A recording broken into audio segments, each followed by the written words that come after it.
Olá, boa noite.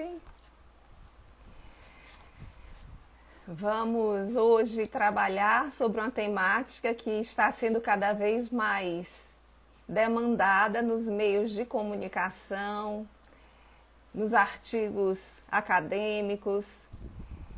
E é um prazer poder estar aqui trazendo mulheres estudiosas, profissionais reconhecidas, para debaterem conosco essa temática. Desejamos que todos possam interagir e que contribuam com seus questionamentos. Agradecemos já a doutora Nádia, ao Leandro Bonfim também, que estão aí acessando nossa plataforma. E hoje pretendemos fazer pequenas não pelo tamanho, não é? Mas eu digo pela questão mesmo do tempo. A Matra de Santa Catarina nos prestigiando, provavelmente a nossa querida Pati Santana, seja muito bem-vinda. E estamos aqui justamente para trocarmos e elaborarmos algumas ideias voltadas para os desafios quanto ao trabalho da mulher. Que mudanças são necessárias? E será que são mesmo necessárias? Como estamos nós, de todos os segmentos da sociedade, atravessando essa pandemia, dentro de uma configuração toda nova? E já estamos contando com a chegada de nossas convidadas, doutora Mayra Fonseca, já está aqui na plataforma, nós vamos admiti-la. Muito bem-vinda, doutora Mayra, vamos aguardar sua chegada aqui. Doutora Lorena Colnago também. Boa noite, doutora Mayra Fonseca, seja muito Boa bem-vinda. noite. Muito obrigada, doutora Carolina. É um prazer estar aqui. Estou muito feliz de estar nesse debate com vocês. Que maravilha. Doutora Lorena também está aqui conosco. Vamos tentar admiti-la. E ela já estará aqui em breve, né? Eu estou fazendo essas colocações que vocês são pessoas muito especiais. Olá, doutora Lorena, seja muito Boa bem-vinda. noite, querida amiga Carol, presidente da Pátria. Uma felicidade estar ao seu lado, ao lado dessa minha querida amiga Maíra também. Vocês, assim, estão, na verdade, nos deixando super honrados.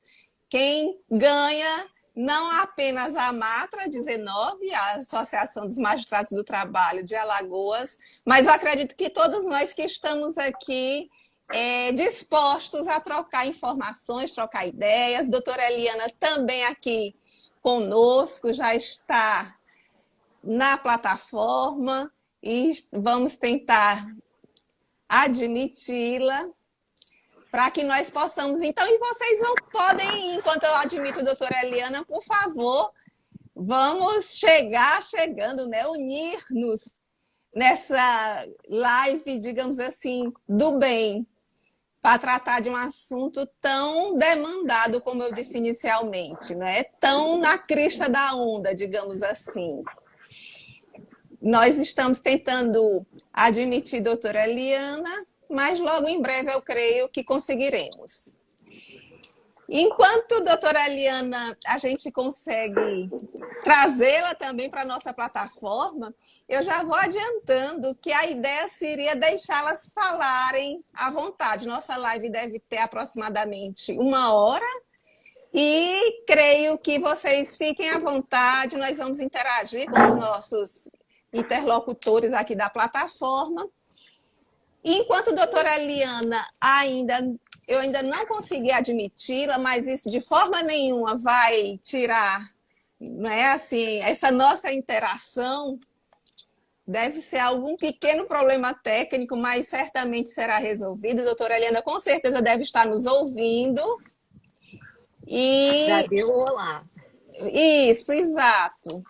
Mas às vezes ela deu olhar.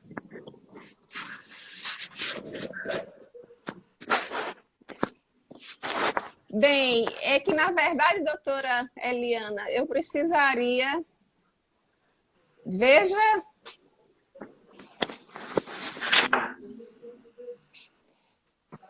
Enquanto isso, acho que a gente pode fazer uma propaganda do Grupo Mandala, né? Já que as quatro participam dele. A ideia de criação do grupo foi da nossa querida Eliana, que foi me convidando as outras mandalas.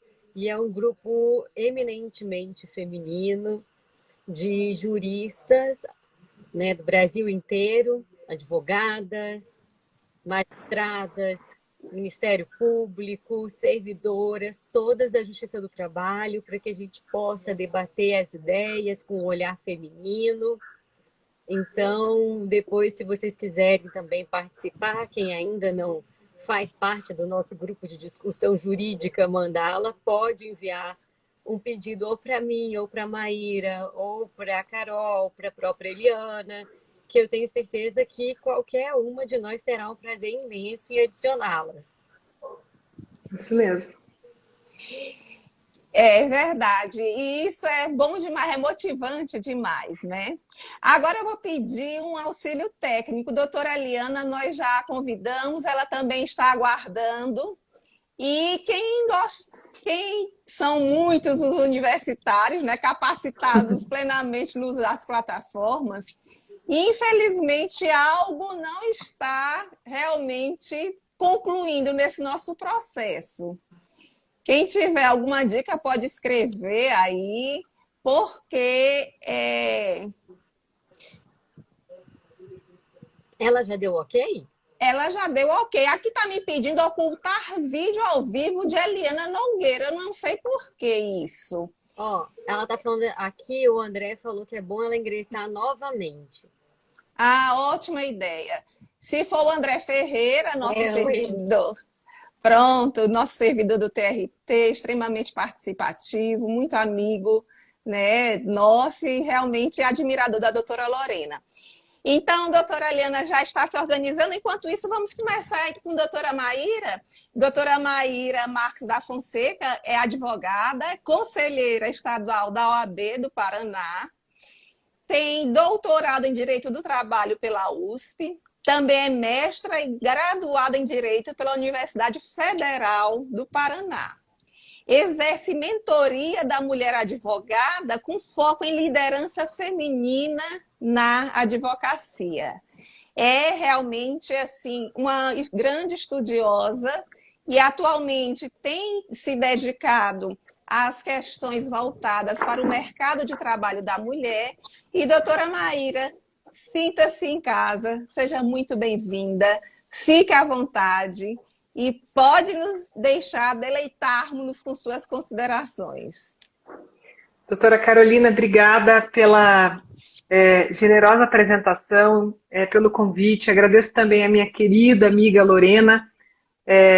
Eu digo sempre para a doutora Lorena que ela é uma grande realizadora, né? E tem sido fenomenal, porque nos últimos anos ela tem se concentrado muito em realizar entre nós mulheres, né? No universo do feminino tão presente no direito. A gente vai falar muito de tudo isso.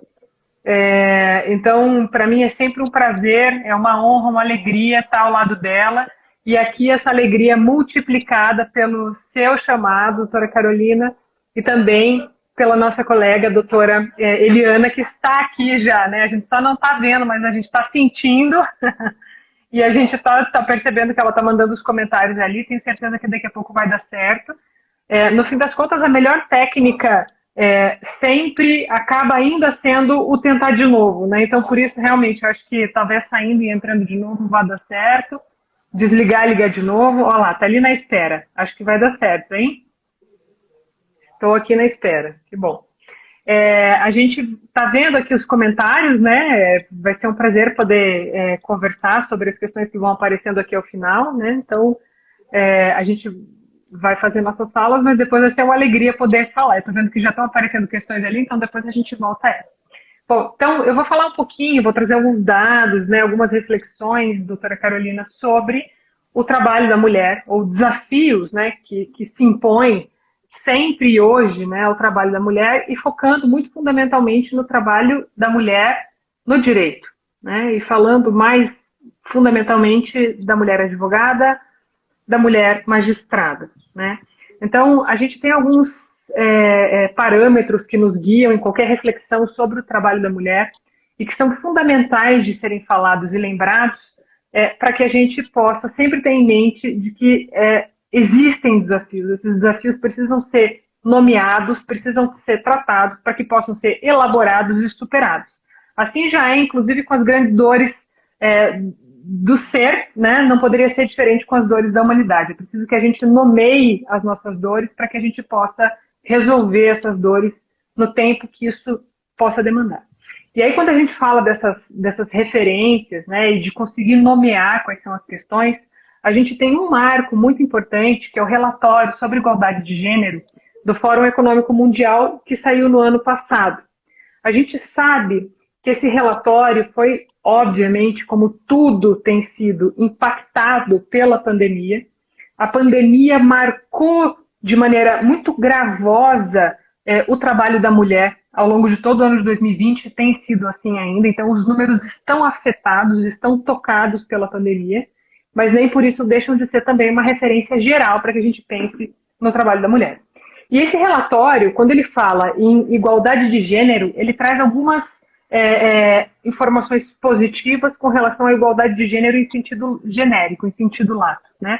Sem falar pontualmente de igualdade de gênero em termos econômicos. Eu já vou falar desse desdobramento da igualdade de gênero em termos econômicos, mas antes disso, em sentido genérico, o relatório do Fórum Econômico Mundial de 2020 conta pra gente que, em 2018, havia uma perspectiva de que as coisas seguindo tal qual estavam em 2018, em termos de arcabouço legislativo, institucional, cultural, histórico, a humanidade precisaria, vejam só, de 108 anos para que se atingisse finalmente um parâmetro de igualdade de gênero em sentido genérico, geral, portanto, entre homens e mulheres. Precisaríamos de 108 anos fazendo exatamente o que a gente já fazia em 2018 para que a gente pudesse falar em algo como pé de igualdade entre homens e mulheres. E esse número, isso é a informação que foi positiva do relatório do Fórum, apesar de pandemia, apesar de tudo, esse número diminuiu em 2020. Para 2020, a perspectiva é de que a gente precisaria não mais de 108 anos, mas de 99,5 anos, ou 99 anos e meio, para que a gente possa chegar a um cenário de igualdade de gênero, continuando as coisas tal qual estão em 2020. Então, a gente teve uma diminuição, né, de 8 anos e meio na perspectiva de futuro ou do porvir para que se atinja igualdade de gênero. É uma melhora pequena, mas quando a gente fala em projeções tão distantes, ela deve ser considerada. Mas, por outro lado, quando a gente fala em igualdade de gênero em termos econômicos, os dados foram piores. Pioraram. Não foram como igualdade de gênero em termos genéricos, porque, de fato, a gente vê um grande avanço cultural e histórico que leva a esse indicativo anterior. Mas, em termos econômicos, aumentou para 257 anos a perspectiva de projeção futura para que haja igualdade de gênero entre homens e mulheres. Em 2018, esse número a projeção era de 202 anos. Então, a gente teve 55 anos a mais na projeção, as coisas continuando tal qual estão. Lembrando, foi um relatório publicado num ano de pandemia. A gente reza e sabemos e temos muita fé e esperança de que as coisas vão melhorar. E esperamos que o quanto antes, né? A gente está todo mundo sangrando, a sociedade está sangrando com todos os problemas da pandemia, mas a gente teve esse aumento de 55 anos na projeção de expectativa para a igualdade econômica de gênero entre homens e mulheres. Isso significa que a gente tem ainda em 2020 55% das mulheres adultas no mercado de trabalho, inseridas de fato no mercado de trabalho, então pouco mais da metade das mulheres em idade produtiva estão no mercado de trabalho, contra 78% dos homens. Os homens, portanto, estão isso em âmbito mundial. É claro que essas referências variam, né, regionalmente, entre países desenvolvidos em desenvolvimento ou subdesenvolvidos, né? Mas em âmbito mundial, em âmbito geral, é uma diferença muito grande de inserção no mercado de trabalho. Os homens estão, sim, ainda muito mais inseridos no mercado de trabalho do que as mulheres. E isso leva ao segundo indicativo relevante aqui, dentro desse grupo de análises. A renda média anual das mulheres foi estimada em 11.500 dólares, lembrando que é uma análise mundial, contra uma renda média anual dos homens de 21.500 dólares, portanto, o dobro, né? Ou praticamente o dobro da renda das mulheres. De novo, há variações regionais, mas essa é uma análise global. E ainda as mulheres estão muito mais sujeitas a políticas e práticas discriminatórias e tendenciosas. Eu vou falar um pouquinho delas na sequência, voltando àquela lógica da gente nomear e identificar quais são os desafios para que a gente possa superá-los. Como é que essas referências de igualdade de gênero estão se manifestando, como eu prometi também que faria e que falaria, no nosso universo de trabalho dentro do campo jurídico, dentro do direito, mais especificamente daquelas que estão aqui presentes, então da advocacia e da magistratura. Dá para dizer que a magistratura está mais avançada do que a advocacia em termos de levantamento de dados. A gente tem relatórios que têm sido divulgados recentemente por movimentação do CNJ, com apoios que podem mudar, mas o CNJ é muito envolvido no levantamento de dados. E a OAB tem feito também, mas ainda de maneira muito pontual, fragmentada. Ainda não há uma leitura muito minuciosa, muito detalhada de como está a cara da advocacia atualmente, em termos de gênero, em termos de raça e etc. Mas a gente, pegando esses levantamentos regionais, a gente tem algumas percepções alarmantes. Então, no Paraná, isso foi um levantamento que foi feito pela Comissão de Sociedade de Advogados aqui no Paraná em 2020. No Paraná, apurou-se que das sociedades de advogados há 2 vezes mais sócios homens do que sócias mulheres. Há o dobro, portanto, de sócios patrimoniais, né, que tomam decisão, que repartem o resultado do negócio de maneira genuína. 2 vezes mais sócios homens. Por outro lado, minhas caras, há 2 vezes mais advogadas associadas.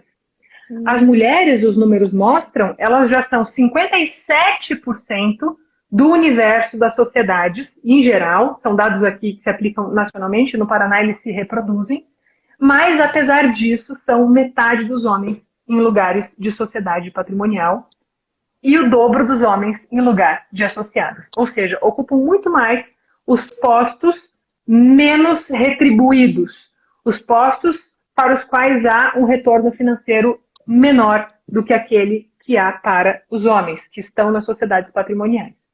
E essa distinção, essa diferença de ocupação de lugares de liderança, portanto é isso que esses dados nos dizem, de lugares de liderança na advocacia, já é gritantemente... qual que é a palavra que eu posso usar para tentar ser elegante aqui? É uma distorção. Não essa proporção de mulheres ocupando lugares de sociedade patrimonial e lugares associadas nos escritórios não acompanha a proporção nacional, o número nacional de advogados e advogados. Atualmente, nós somos metade da advocacia nacional, nós mulheres. Então, os números mudam muito, são muitos compromissos frequentemente, né? Mas somos atualmente, isso eu olhei hoje, eu atualizo sempre, eu vou falar sobre esse número, eu olhei hoje, somos 1.218.699 advogados no Brasil. A diferença entre homens e mulheres dentro desse todo é de 0,04%. Isso significa que há apenas, nesse universo de mais de 1.200.000 advogados no Brasil, há apenas 421 homens a mais do que as mulheres, né? Então, nós já somos metade da advocacia, mas ainda somos metade dos homens nos cargos de liderança da advocacia. E aí, expressão disso é o fato de que das 27 seccionais da OAB, apenas uma atualmente é presidida por uma mulher. Todas as outras seccionais são presididas por homens. Essa única seccional presidida por uma mulher é da OAB Amazonas. Numa vanguarda, portanto, de movimentação de gênero, né? E, além disso, no Conselho Federal da Ordem, nós, mulheres, somos 28,3%. Então, de 81 conselheiros federais, somos 23. Então, vejam, né, quando a gente fala em distorções numéricas em relação à inserção ou à igualdade de gênero em termos econômicos e até gerais, isso também naturalmente se manifesta no nosso universo de trabalho, no universo de trabalho jurídico. E quando a gente fala da magistratura, ainda existem também distorções. Elas vão se amenizando ao longo dos anos, porque a nossa presença é fato e é contundente, mas elas ainda existem. Eu fui conferir, então, o diagnóstico da participação feminina no Poder Judiciário mais recente do CNJ, e não tinha olhado com tanta minúcia esses dados, né? E fiquei, digo a vocês, satisfeita com os resultados da Justiça do Trabalho. Então, a Justiça do Trabalho se destaca em relação a todos os outros ramos do judiciário por ter 50% de mulheres ocupando os cargos de magistradas, desembargadoras e ministros. A proporção muda, claro, conforme, isso ainda existe, né? Conforme a ascensão de cargo, né? Então, de primeiro grau até terceiro grau. Mas a presença feminina na magistratura do trabalho é contundente, portanto, paritária em termos numéricos gerais. Por outro lado, a gente tem outros ramos do judiciário que têm números muito, muito mais ínfimos, e quando a gente fala de uma média geral, o judiciário, no que diz respeito aos cargos de juízes e juízas, é 37,6% ocupado por magistradas mulheres. Então, no cenário geral, as mulheres ainda são minoria, né? Mas quando a gente vai olhar os dados de concursos públicos, então tem o outro relatório do CNJ de 2020, que é da participação feminina nos concursos para a magistratura, a gente já tem o indicativo de que as mulheres estão sendo aprovadas de maneira bastante contundente. Os últimos dados levantados ali eram 2016, 2017, era par a par a aprovação de homens e mulheres. As mulheres estão entrando nos concursos tanto quanto os homens, mas ainda tem uma presença bastante inferior no que diz respeito às comissões de concurso e às bancas de concurso. Então, o que eu quero dizer com tudo isso, né? A nossa presença é fato, e já me encaminhando ao fim. Ela é incontornável, ela é contundente. As nossas realizações são fato. Na Justiça do Trabalho, 63% das presidências são exercidas por mulheres. Isso é uma coisa magnífica. Se a gente olha dados de 10 anos, de 20 anos, se a gente olha dados da época da Constituinte, os números eram muito diferentes. Então, a nossa presença vai se fazendo, né? Mas, como a gente está num processo de passar a ocupar espaços, ainda que não seja de maneira necessariamente paritária, como mostram os números, principalmente da advocacia, existem todos os desafios que são postos e que vêm de um histórico cultural de ausência das mulheres no espaço profissional, especialmente nos espaços de liderança. E para fechar, eu vou listar alguns que foram trazidos pela Linin. É uma organização dedicada ao levantamento de dados relevantes, né, para a inclusão social como um todo, e fundamentalmente da mulher, ou para a igualdade de gênero, né? E ela lista preconceitos que têm que ser considerados, que existem, que são apontados com base em levantamento de dados mundiais também. E é legal a gente saber que eles estão lá, de novo, para que a gente nomeie, para que a gente elabore e para que a gente supere. E, rapidamente, são listados ali o preconceito de likability, ou de gostabilidade. Eu não consegui achar outra palavra para traduzir esse relatório em inglês. É likability. Então, as mulheres que são mais incisivas, que exercem liderança de forma mais contundente, elas tendem a ser menos gostadas do que os homens que fazem a mesma coisa. O homem incisivo, ele é muito respeitado. Nossa, que grande líder, né? Ele é objetivo porque ele é muito ocupado. A mulher objetiva e incisiva, ela está com algum problema em casa, né? Ou ela está naqueles dias. Isso é preconceito, né? Quando a gente vê alguma coisa assim acontecendo, primeiro a gente tem que identificar que é um movimento de preconceito, né? E tem que procurar apontar, dizer, olha, tem um dado, né, do McKinsey, que também traz várias informações sobre a inserção da mulher no mercado de trabalho, que mostram que 66% das mulheres dentro dessa questão, já receberam feedback nos seus trabalhos negativo, no sentido de que elas eram muito duras. É um feedback negativo, você é muito dura, né? Contra 1% dos homens que já receberam esse tipo de comentário no feedback de trabalho, isso é muito duro. Por quê? Para os outros 65% que também eventualmente são duros, isso é bem visto, né? Então, quando a gente vê algo assim, é necessário pontuar, mostrar que se trata de um preconceito. Preconceitos de performance, a nossa performance tende a ser subestimada em relação à performance dos homens, isso também tem que ser apontado e visto. As mulheres estão sabidamente mais pressionadas, mais cansadas, são números do McKinsey também, em mais condições de burnout, justamente por serem mais cobradas, quando tem um relatório igual ou mais satisfatório do que seus pares masculinos. Preconceitos quanto à maternidade, e aí eu vou deixar as minhas queridas amigas falarem um pouco mais sobre isso na sequência. Preconceito quanto a créditos, atribuições, então a mulher faz e não necessariamente vai ser ela a promovida, pode acabar tendo algum colega que vai receber o mérito no seu lugar, então a gente tem que identificar, apontar, quando é com a gente ou quando é com uma colega. E sem falar também no fato de que as mulheres, além dos preconceitos que são afetos ao gênero, podem também ter que lidar com preconceitos interseccionais, ou seja, que vem porque eu sou uma mulher pobre ou porque eu sou uma mulher negra, e tudo isso se comum. Então, a gente tem que lembrar que os preconceitos existem, que embora a gente esteja avançando, ainda há um longo caminho a ser percorrido, e é possível e necessário e fundamental e terapêutico que a gente aponte quais são as questões de prejudice, de preconceito que prejudica, né? Tanto em relação a nós mesmos quanto em relação às nossas colegas mulheres, para que a gente possa estar nos cargos de liderança, de gestão, a Justiça do Trabalho como uma referência para o resto do judiciário, também para a advocacia, para que a gente possa estar, na mesma proporção em que estamos nas carreiras, estarmos nas posições de liderança nas carreiras. E eu queria falar mais, porque eu quero bater papo com vocês aqui também sobre esse tema, mas eu já trouxe todos os dados que eu queria trazer para alimentar o debate, vou passar a palavra e vou ficar à disposição ao final. Nossa, doutora Mayra, eu me senti assim, né, uma viagem maravilhosa. Você nos trouxe dados extremamente atualizados, nos fez um panorama geral dessa realidade contextualizada por todas as carreiras, onde a mulher está inserida, logicamente, prioritariamente na carreira jurídica, mas eu acredito mais ou menos como uma fotografia colorida e preto e branco. Você teve a habilidade de nos trazer essa visão de uma fotografia colorida, mas nos trazendo dados como de uma fotografia preto e branco por conta digamos assim, as distorções que ainda existem tão presentes, né? É uma fala assim muito apropriada e que me trouxe reflexões muito atualizadas. Doutora Eliana, nós estamos tendo um problema técnico, mas se nós não resolvermos hoje, nós não vamos ficar sem sua fala.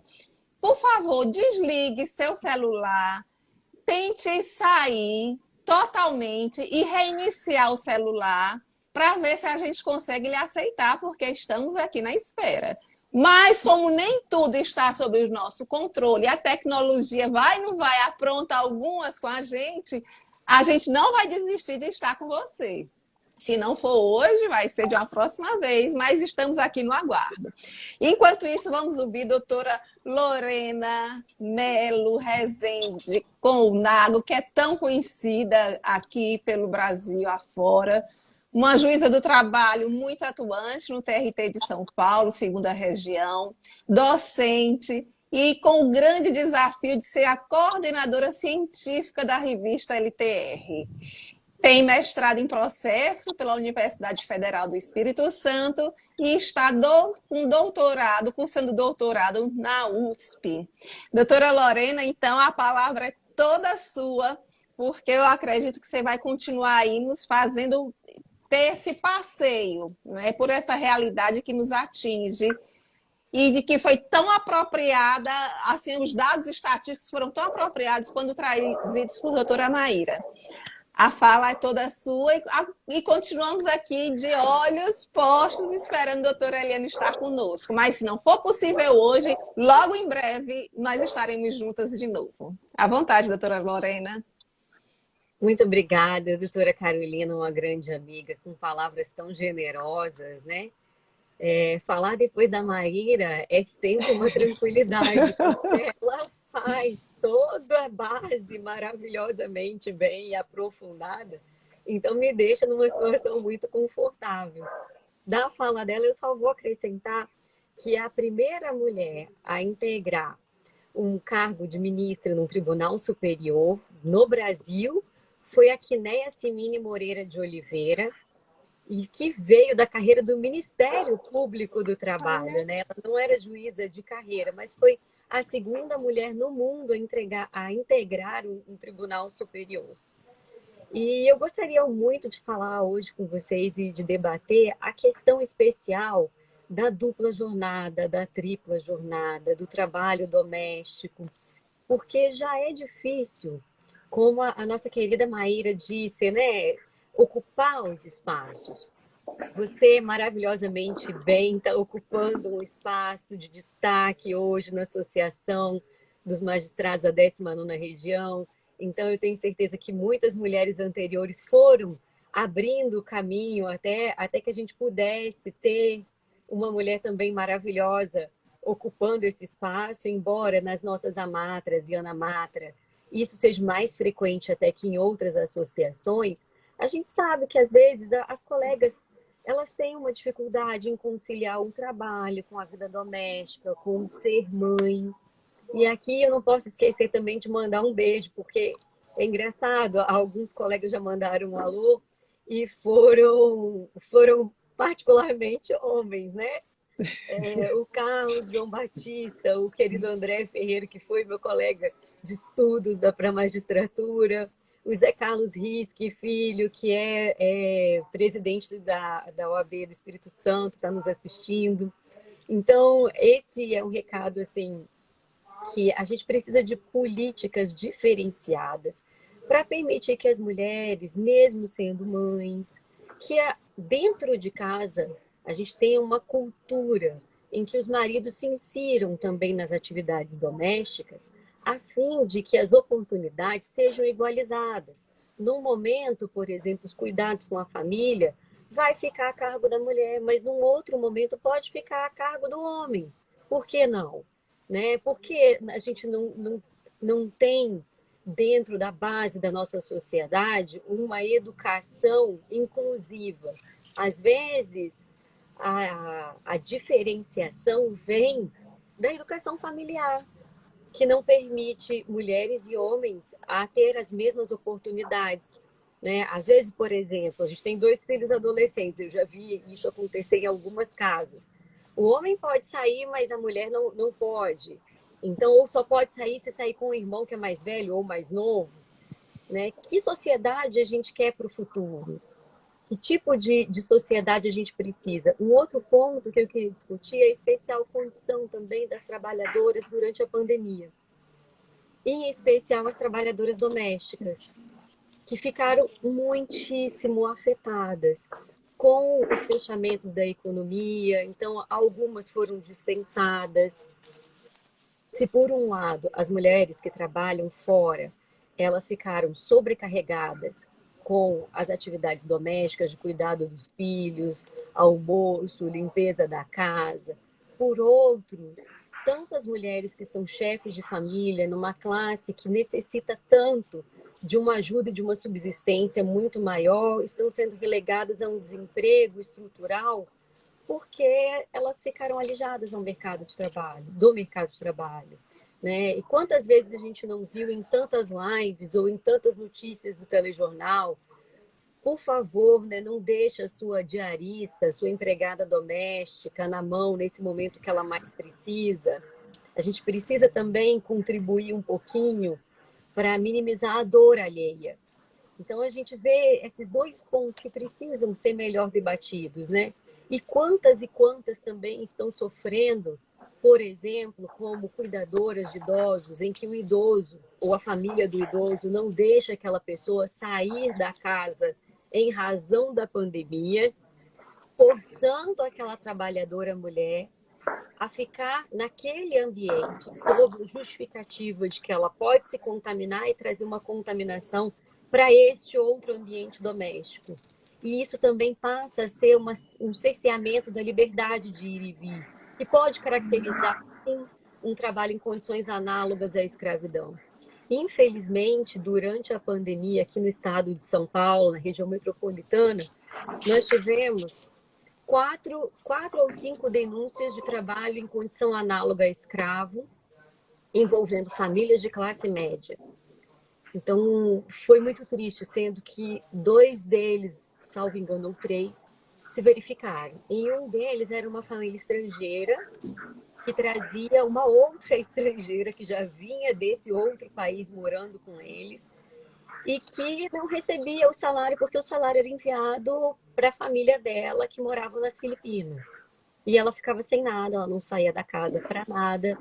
E com uma força-tarefa e uma atuação muito incisiva do Ministério Público do Trabalho, quando a procuradora percebeu, e era uma procuradora, né, não era um procurador do trabalho, isso é legal da gente observar, da sensibilidade feminina também nesse caso, que a trabalhadora que foi encontrada não conseguia se comunicar em português, não sabia nem para onde ir, o que fazer, então ela pediu que, no caso dela, ela ficasse com a família. E foi feito um termo de ajustamento de conduta para que aquele trabalho irregular se tornasse um trabalho decente, que observe todas as normas jurídicas do nosso ordenamento pátrio.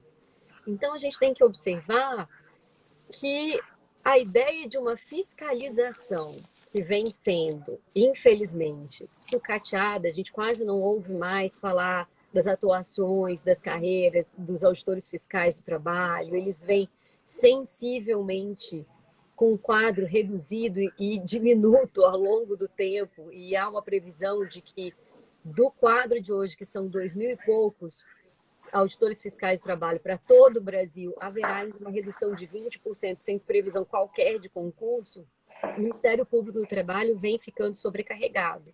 E que tipo de sociedade a gente pretende ter quando a gente espera que apenas a partir de denúncias, né, a gente conheça o problema do nosso público, vamos colocar assim, porque o público não é só o empresariado, também é o público que emprega dentro da própria casa, né? Quantas e quantas famílias dependem desse sustento? Então, era uma questão que eu queria trazer para vocês, para a gente tentar debater, levantar algumas ideias. O Tribunal de Alagoas é um tribunal sensacional, num lugar maravilhoso, né? Que a gente tem grandes amigos que trabalham com vocês aí, a Claudevane, o Jairo, o próprio André, a Anne Nojosa, são amigos queridíssimos. E a gente sabe o quanto todos vocês são empenhados e comprometidos com a magistratura, com o tribunal. Então, são pontos que eu não sei se vocês teriam o equivalente ou se ainda não foi verificado. Mas, por exemplo, o TRT2, que atua na região metropolitana de São Paulo, junto com a PRT2, apesar de não ter o trabalho em condições análogas de escravo rural, ele tem, infelizmente, essa chaga no meio urbano. E com a pandemia ela aparece no âmbito doméstico. Então, são pontos que a gente precisa discutir, o que a gente vem fazendo com o nosso trabalhador. E como trazer uma condição melhor para as mulheres que trabalham em casa. Ou trabalham de casa, ou trabalham fora e necessitam também de uma divisão e um suporte maior em casa. Né? Perfeito, Lorena. Então, assim, esse seu olhar mais aprofundado sobre o trabalho doméstico realmente merece uma atenção especial, até porque a própria fiscalização do trabalho tem dificuldade de fazer a inspeção, porque o domicílio não é uma empresa, né? O trabalho doméstico é realizado dentro de uma residência, então o fiscal não tem qualquer autorização, desde que o seu proprietário, né, não permita. Ele não tem como chegar lá e poder fazer, mas realmente a gente tem visto na imprensa ultimamente quanto esse assunto tem sido palpitante e tem chamado a atenção de todos. E já deixaria a palavra com vocês, só para justificar, assim, doutora Eliana Nogueira, realmente, Desculpa, ela está me mandando uma mensagem aqui que ela conseguiu pedir a solicitação, mas ela não vem com a autorização daí. Hoje eu vou até pedir a Joana, que é a nossa assessora de comunicação, para ver se ela consegue dar essa assistência agora, porque, infelizmente, eu acredito que eu não tenho como chegar lá, porque senão eu vou sair aqui da plataforma. Eu vi aqui que ela realmente mandou essa solicitação. Nós estamos seguindo todas vocês. A nossa assessora de comunicação providenciou isso com antecedência, mas realmente deve ser alguma incompatibilidade que só o tempo irá nos dizer. Mas eu acredito que a doutora Eliana, assim, é ótimo a necessidade de nós ressaltarmos a capacidade do improviso da mulher, né? Nós, como mulheres, quantas vezes precisamos contracenar em vários cenários, na verdade, improvisando, seja por conta da maternidade, seja por conta dos afazeres doméstico, seja por conta do apelo profissional e que não dá tempo você programar tudo com antecedência. Então, na verdade, vai precisar do improviso. Eu acredito que nós estamos aqui passando por uma prova ao vivo e a cores com essa dificuldade de acesso da doutora Eliana. Mas, infelizmente, por um lado, mas felizmente por outro, porque nós estaremos logo em breve, se Deus quiser, trocando ideias também sobre os estudos dela. Ela à frente da Unesp, está à frente do grupo de estudo da Unesp, da Universidade Estadual Paulista. É o Observatório Jurídico e grupo de pesquisa do RETRAB, que é Repensando o Trabalho Contemporâneo. Então, dentro desse contexto, desse trabalho contemporâneo, eu pergunto a vocês que talvez nunca tenham se ouvido falar tanto em transição de carreira como nós temos o visto atualmente. Inclusive, a doutora Maíra, assim, exercendo sua mentoria, deve estar bem atenta a todas essas situações por conta da necessidade da mulher se adaptar a um novo ritmo e às novas exigências, que esses dados já foram trazidos, né? Quantos séculos, quantos anos tentando nivelar esse trabalho homem-mulher, e aí vem toda esse contexto, né, de um vírus invisível, totalmente invisível ao olho nu, e que faz com que o balanço, né, tudo uma gangorra de altos e baixos, e é necessária adaptação. Então é isso que eu deixo para vocês. O que é que vocês poderiam nos trazer de informação quanto a essa necessidade das mulheres ou saírem, como já foi colocado, muitas estão deixando o seu trabalho, estão deixando o seu posto, ou por conta dos índices mesmo de desemprego, ou por conta das demandas familiares, por conta da economia do cuidado, motivos variados, né? E ao lado disso, dessa necessidade de transição que vai mexer com o emocional, vai mexer com a estrutura, a gente também se depara com a reversão daquela frase que a gente ouvia falar, talvez, quando criança, mas fulano é o homem da casa. Hoje nós já temos que a maioria é a mulher da casa. A expressão não é mais o homem da casa, é a mulher da casa, porque ela assume, inclusive, financeiramente o lar. Deixo com vocês a palavra, fiquem à vontade, e eu queria ouvir essas colocações dentro desse contexto. Tem uma questão que é muito central em toda essa discussão de transição de carreira, né, doutora Carolina, que tem a ver com a própria concepção de sucesso, né? O que é sucesso? O que é ser bem-sucedido na carreira? Como a gente está, e os dados mostram isso, né, num processo de ocupar cada vez mais e de forma cada vez mais paritária, mirando a isso, os lugares profissionais, naturalmente a gente tem que perceber que acontece também, e tem que acontecer, e é saudável que aconteça, uma transição de conceito de sucesso. Se a gente lida com sucesso como sinônimo de poder e dinheiro apenas, ter sucesso é ter poder e dinheiro. Isso significa que não necessariamente a gente vai ter tempo, por exemplo, para, né, o maternar, a gente não vai ter necessariamente saúde, né, porque esses não são elementos que foram elencados como verificadores do sucesso, né? E eu tenho dito, quando eu lido com essas questões mesmo de transição de carreira, que sempre estão baseadas pelas mulheres, né, numa ideia de conseguir achar uma forma de trabalhar que não me adoeça, né? E eu escuto muito isso das colegas advogadas, né? É um movimento de... Eu percebi que aqui eu preciso mudar um pouco o rumo, senão eu vou enlouquecer, eu vou infartar, eu vou não sei o que. Desse jeito não está dando certo. Sempre tem a ver com esse desejo de conseguir ser feliz trabalhando, e ser feliz. Não é errado a gente associar as ideias de trabalho e felicidade. Aliás, talvez a nossa revolução quanto ao conceito de sucesso seja justamente trazer o elemento felicidade, né? Ser bem-sucedida na minha carreira não significa apenas ter poder e dinheiro. Significa também, talvez de maneira muito relevante, ser feliz fazendo aquilo que faço. Porque consigo também cuidar de outras frentes da vida, tá? Então é legal pensar nessa ideia de transição do conceito de sucesso. Assim como a gente faz uma transição pela nossa presença incisiva no mercado de trabalho de vários outros conceitos. Até da forma de liderança, a forma de dar feedback, a forma de, enfim, várias coisas, entre elas o conceito de sucesso.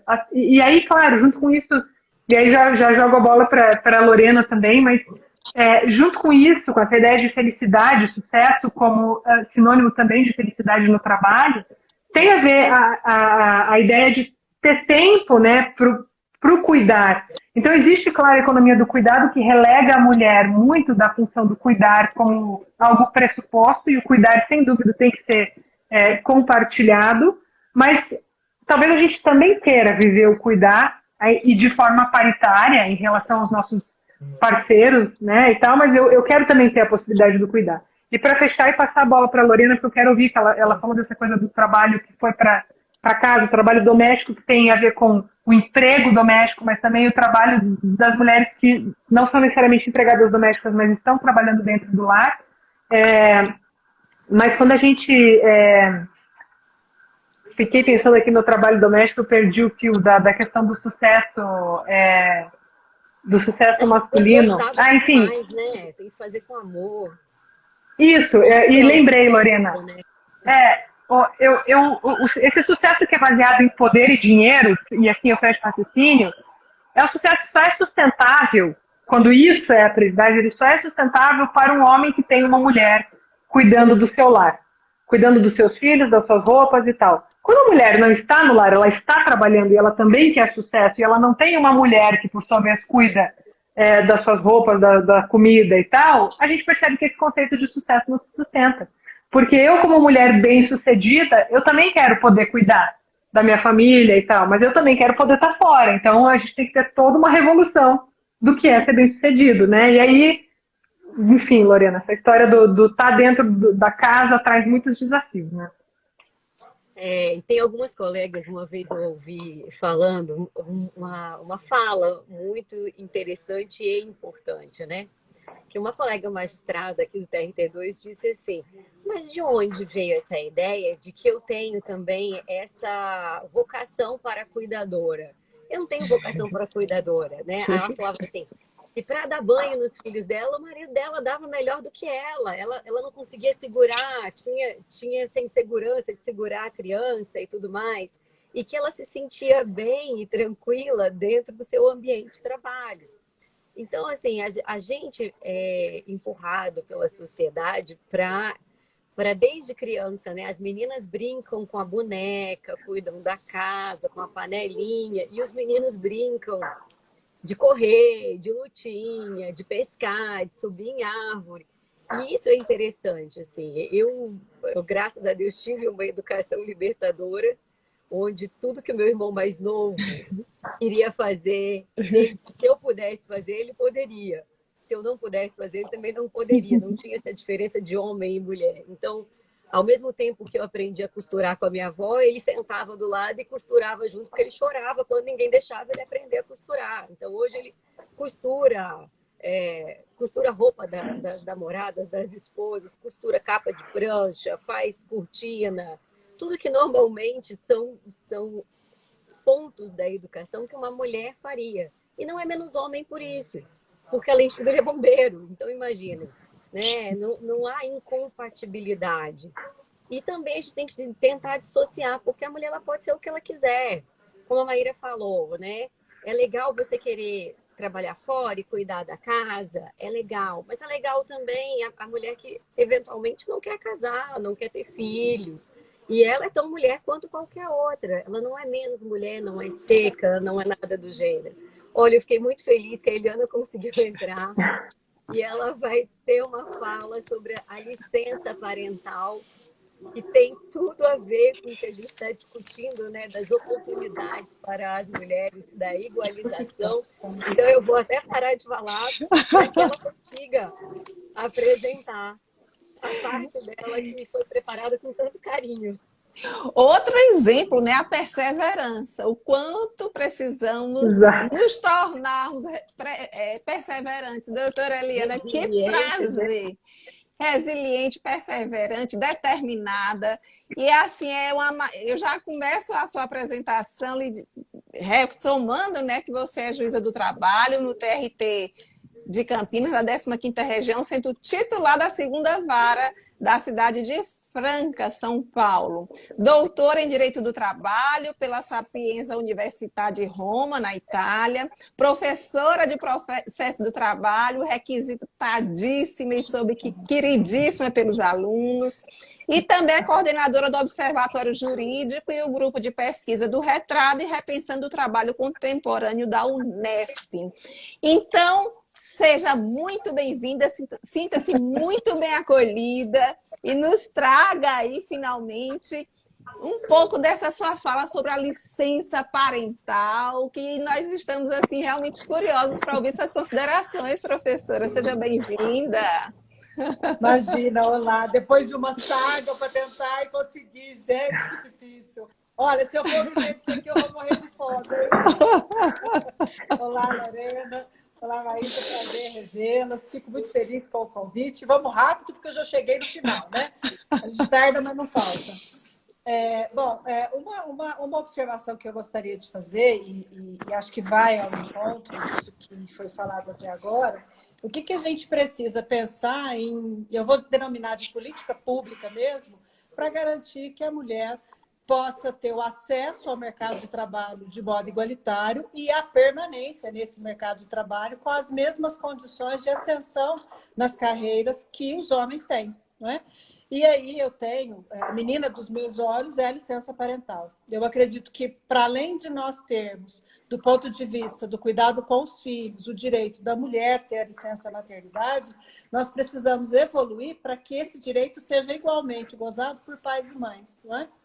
A gente já tem alguma coisa, o direito, se a gente vai fazer uma análise de outros dispositivos, de outros ordenamentos jurídicos, nós já temos essa iniciativa.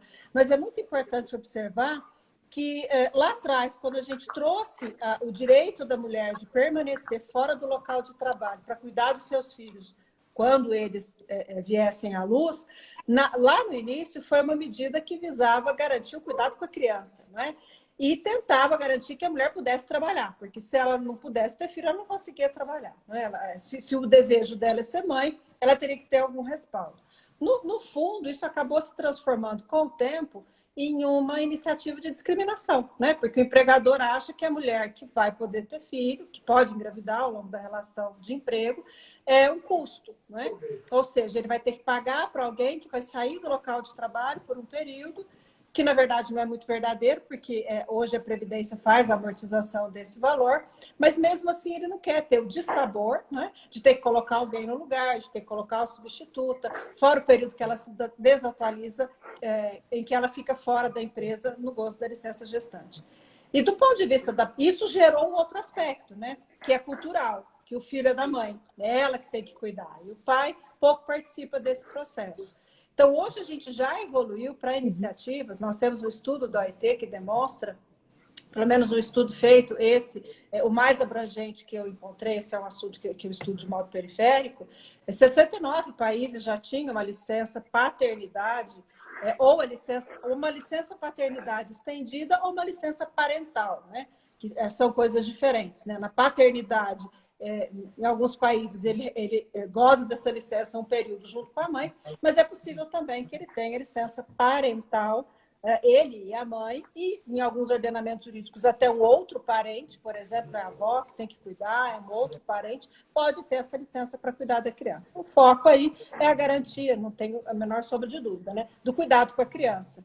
Muito diferente do que nós temos no Brasil, né? Que a gente ainda tem, como bem lembrou a Lorena, as empregadas domésticas, as babás. Se você vai andar por países europeus, isso não existe. É a mãe que tem que cuidar e muitas vezes ela tem que abrir mão da carreira dela. E eu penso que a gente pode evoluir para modelos mais efetivos, né? Inclusive deixando os pais escolherem, entre pai e mãe, quem vai gozar da licença. A mãe ficaria um período necessário para a amamentação ou para os primeiros cuidados, mas pode não ser do interesse dela, porque ela tem uma perspectiva de projeção profissional melhor do que do marido, porque ou ele já chegou no topo da carreira, ou ele não quer sair do local que ele está, e de repente eles podem combinar entre si que essa licença seria gozada por um ou por outro, ou modelos como a França, que os dois podem ter essa licença.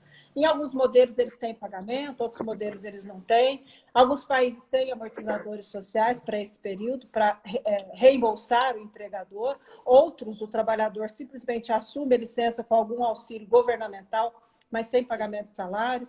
Até a Maísa me mandou agora há pouco, né, uma notícia do Boticário, que estendeu a licença paternidade, agora recentemente. Aqui no Brasil, a gente tem a Gillette, a Pampers, o Boticário, a Volvo, recentemente, que criaram programas para ampliar essa licença paternidade, para um período muito maior do que os 20 dias, chegando aí até a 16 semanas. Ou seja, nós já temos isso, essa questão, já está no radar de algumas empresas, mas ainda não entrou no radar, vamos dizer assim, da legislação federal, porque seria competência, entendo eu, aí do Executivo Federal criar uma lei que fosse respeitada em âmbito nacional. Não adianta muito a gente criar iniciativas muito localizadas, mas o pontapé inicial das empresas, eu não tenho dúvida, lança luz para essa questão.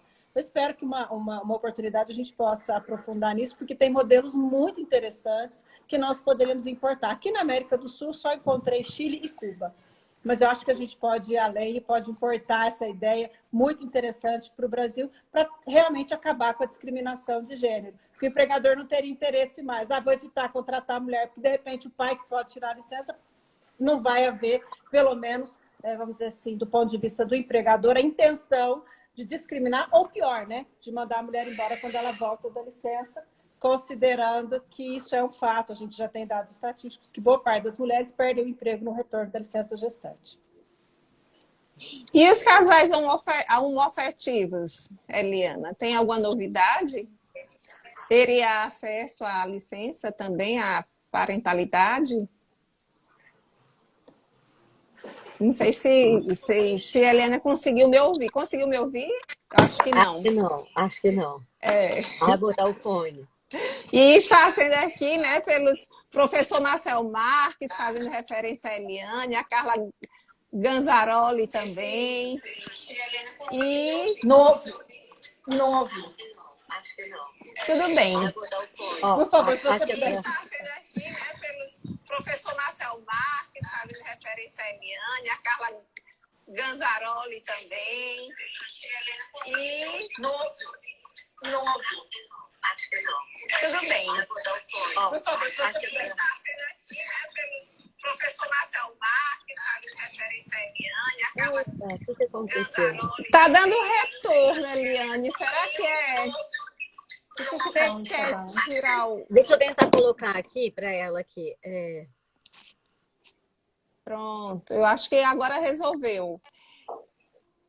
Ele ficou ótimo agora. Você conseguiu agora resolver conseguiu. tirar o retorno. Isso, Desculpa. perfeito. Não se preocupe, estamos todas aqui juntas, unidas, aprendendo, trocando ideias e crescendo, né? Na verdade, crescendo com novas experiências, isso é fantástico. Eu agradeço o pronunciamento. Eu coloquei a pergunta para ela. Acabei de ver. Não, na verdade, nós já tivemos um avanço grande com relação aos casais homoafetivos, não é? Aqui no Brasil isso já é realidade. Agora, a licença parental ela vai muito além da ideia do casal, não é? A gente tem alguns ordenamentos jurídicos que conseguem ampliar essa licença para parentes próximos, né? Que podem gozar dessa licença para cuidar dos filhos. Eu acredito que a ideia de levar a licença parental, ampliando o olhar dela com o cuidado das crianças, é muito interessante. E algo que a gente nem pensa no direito brasileiro. O direito francês tem uma licença diferenciada dependendo da quantidade de filhos. Se for um, se for dois ou se for mais de três. Dependendo da quantidade de filhos que a mãe tem, ela tem uma licença em número maior de dias. Isso também se reflete na parental. Sabe o que eu lembrei também, Carol? Sim. Contextualizando dentro da ideia da Eliana, tem um juiz do Espírito Santo chamado Adib Salim. E o Adib, ele tem uma sentença super interessante, que no falecimento da mãe, ao invés da licença maternidade ir para o pai, quem pediu foi a avó, por meio de uma reclamação trabalhista, e ele deu para a avó. Sim. Então vai muito dentro dessa ideia da Eliana, e foi uma decisão vanguardista, porque ela é antiga, ela é, salvo engano, de 2008. Ela não é recente.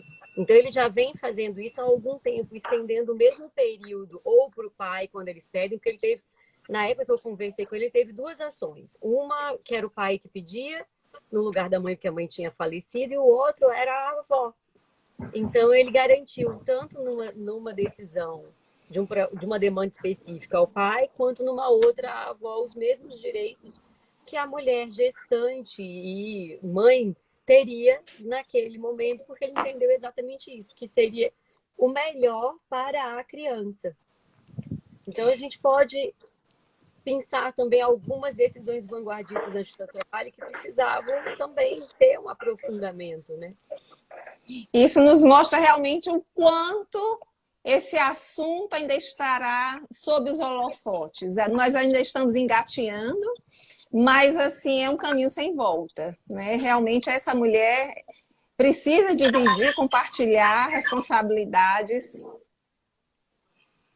e conquistas. Eu deixo a palavra com todas vocês. Assim, nós estamos muito agradecidas pelo sim que nos deram de poderem ajustar a agenda para estar conosco, nos trazendo tantos dados informativos. E a doutora Francine tinha comentado nesse contexto de mudança cultural que estamos enfrentando. Então, sou toda gratidão a vocês e ao universo, sobretudo as grandes lições de resiliência, de obstinação, de perseverança que estamos tendo hoje. E passo a palavra para que vocês possam já ir tecendo seus comentários finais para os nossos seguidores que continuam atentos à mensagem. Bom, eu quero agradecer, doutora Carolina, de novo pela oportunidade de debate, e eu saio, na verdade, volto a dizer, com vontade de quero mais, né? Porque tudo isso são inícios, né, de conversas. Cada um dos temas que a gente tratou aqui poderia gerar todo um desenvolvimento, poderia receber todo um desenvolvimento e gerar toda uma transformação de mentalidade, né, e de condição em geral da mulher no mercado de trabalho. Então foi um prazer ouvi-las todas, e de fato fiquei também tocada e motivada pela resiliência da doutora Eliana, que mais do que resiliente, né, de ter tentado até o fim, foi muito, eu vou usar o português erudito aqui, mas foi uma grande parceira mesmo, porque ela não abandonou a gente, né, ela continuou até o fim mesmo, muito legal.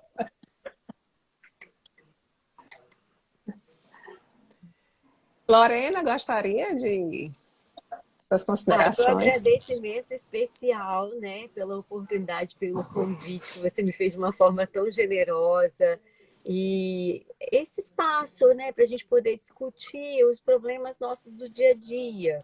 Como a Maíra falou, ao lado de colegas tão maravilhosas e com aquela vontade do bis, porque a gente sequer disse ainda dos problemas que as mulheres enfrentam, por exemplo, em palestras, quando são interrompidas pelos homens, nas audiências, às vezes com alguns advogados, agora a audiência é gravada, tem gente que fala assim, olha, eu estou gravando, hein? Dá vontade de falar assim, o senhor, eu, oficialmente, todos vamos ser ouvidos depois pelo segundo grau, né?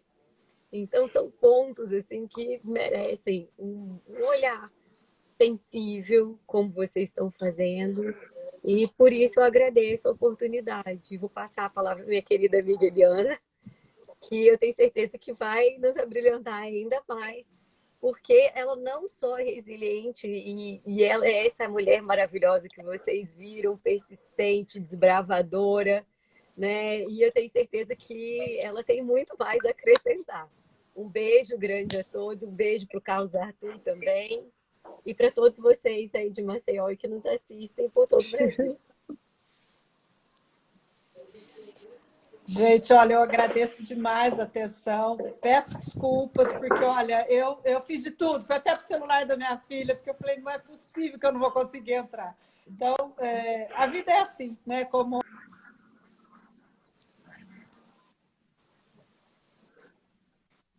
agradecer demais o convite da Carolina, a parceria, tanto da Lorena quanto da Maísa, que estiveram aqui conosco.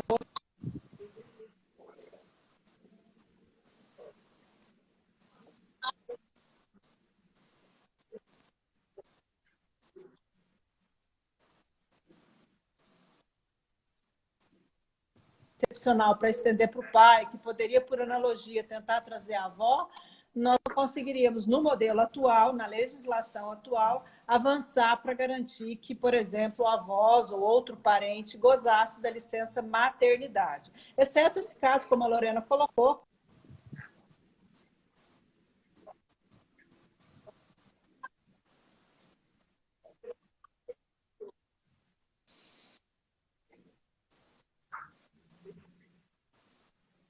garanta que essa licença seja gozada por um outro parente ou até pelo pai, na falta do pai, tentar estender para essa outra. Mas, infelizmente, as iniciativas que nós temos no Brasil são só empresariais. Então, como elas são só empresariais, elas ficam restritas no âmbito daquelas empresas. Mas eu não tenho dúvida que o futuro do direito da mulher no mercado de trabalho depende de um novo olhar.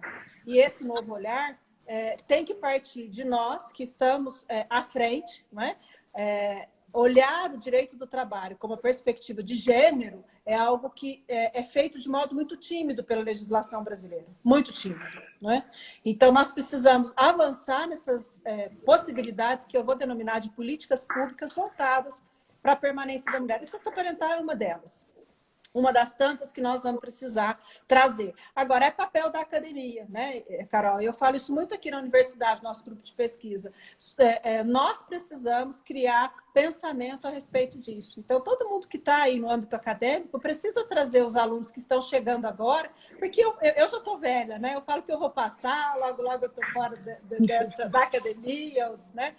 Mas eles precisam vir com esse ar, né? Trazer renovação para esse estudo. Os nossos TCCs têm que abordar esse tema, os nossos mestrados têm que abordar esse tema, porque senão a gente fica em situação de hoje, né? Você às vezes tem evento jurídico, e isso foi uma inquietude que me fez convidar a Lorena para a gente iniciar o Mandala, a inquietude de não ter mulher, né? Tantas mulheres que pesquisam, que fazem pesquisas excepcionais, e aí você vê eventos que não tem mulher. Quando o máximo, eu já ouvi isso, ela veio enfeitar a nossa mesa. Não, camarada, não sou flor para enfeitar. Né? Quando a gente é convidada para um evento, a gente tem voz, a gente tem vez, nós temos pesquisas. Então, é muito importante que a gente pense em tudo que precisa ser feito para trazer a mulher para esse centro. E pesquisa é uma delas. Então, quando a gente traz um assunto novo, é muito interessante botar isso na cabeça de quem está na academia para trazer material, trazer estudo de direito comparado, que possa subsidiar o nosso legislador para que nós possamos evoluir legislativamente, para dar legitimidade para essa iniciativa e atender a todas as mulheres. Agradeço demais o convite, Carol, peço desculpas por ter entrado aí tanto no final, mas fico à sua inteira disposição. Acho que esse assunto tem que render, não só em março, ele tem que render o ano inteiro. Tá bom? Muito obrigada, um beijo, fiquem com Deus. Nada que pedir desculpa, é só agradecer. Eu vou ter que dar uma tréplica, porque você incentivou as pesquisadoras, e Maíra e Lorena são grandes pesquisadoras. Eu vou permitir que elas, por favor, eu sei que vocês estão desejando falar um pouco mais. Então, a fala é de vocês. Então, a Maíra e a Eliana me acompanham bastante tempo, né? São grandes parceiras. Porque a ideia, assim, de todos os eventos jurídicos que a gente pode ou tem a oportunidade de fazer é de trazer, no mínimo, uma igualdade, quando não com um percentual que reflita o número de mulheres na área trabalhista, que já é superior ao dos homens, né?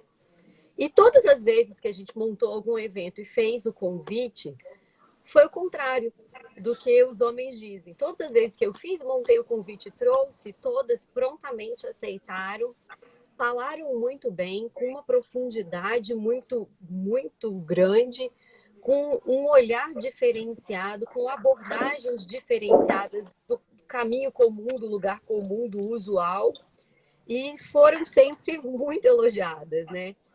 Tanto nos fóruns de processo do trabalho, quanto nos congressos, que às vezes eu ajudo meu marido a fazer, pela ESA aqui em São Paulo.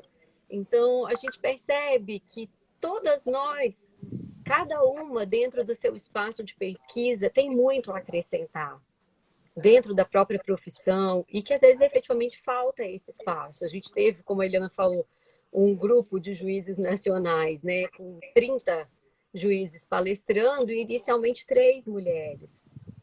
E isso foi acrescentado de tanto que nós reclamamos, né? E aí acrescentaram um pouquinho mais. Hoje, quando eles montam, eles não fazem mais da mesma forma, eles já trazem uma inclusão maior. Não é a ideal, mas ok. A gente vai caminhando e vai criando espaços, né? E falando em políticas públicas, o ideal é que sejam públicas, mas que no mínimo sejam institucionais, né? E a Ordem tem feito uma movimentação muito importante aí, né? A gente aprovou em dezembro do ano passado o projeto Valentina, que é o projeto Paridade Já, que exige, determina que 50% dos cargos de gestão da Ordem sejam ocupados por mulheres, né? Então, isso, são medidas corretivas históricas e que vêm para a gente poder ter força nessas transições todas tão necessárias, né? Mas eu concordo, as políticas públicas e institucionais são fundamentais. Que bom, então temos temas para serem explorados mais adiante, né? Fica reforçado esse convite da Lorena, da Eliana, para quem quiser integrar o Grupo Mandala.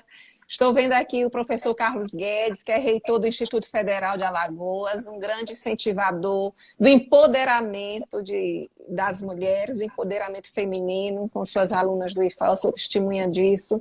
Então, assim, que possamos cada vez mais crescer nessa grande teia, né, de pensamento crítico, de incentivo a essa mudança cultural de uma forma mais equilibrada e mais sã, porque todos nós precisamos dessa sanidade e que ela venha nos trazer, nos tirar desse momento com mais maestria. E, Carol, gratidão. Deixa eu te dar um exemplo, como isso pode ser transformador. Eu tive uma aluna o ano passado que fez um TCC comigo sobre a questão, analisou uma questão, trabalhei sobre a perspectiva de gênero. 100% da bibliografia dela era feminina. Olha, que legal. Então, eu achei genial. Ela falou, professora, eu vou fazer, mas só com pesquisadoras mulheres, só com material escrito por mulher. Ficou sensacional. Então, eu falei, olha que sensibilidade. Além de pesquisar um tema feminino, ela ainda trouxe pelo olhar da mulher jurista. Então, por isso que eu digo, temos muito que caminhar na área da pesquisa. E fica aí o recado, doutora Lorena, quem quiser consultar a LTR de janeiro, foi toda dedicada, toda redigida por mulheres articulistas. Fica aí não só mulheres, mas também pareceristas, né? A Eliana, a Maíra são nossas pareceristas, então elas também estão na revista escrevendo, avaliando, e a gente percebe que quando a gente dá a oportunidade, elas ocupam o seu espaço. Não falo a elas só, as minhas colegas, né, aqui da live, mas todas as mulheres pesquisadoras com espaço, elas sempre realizam essa ocupação produtiva.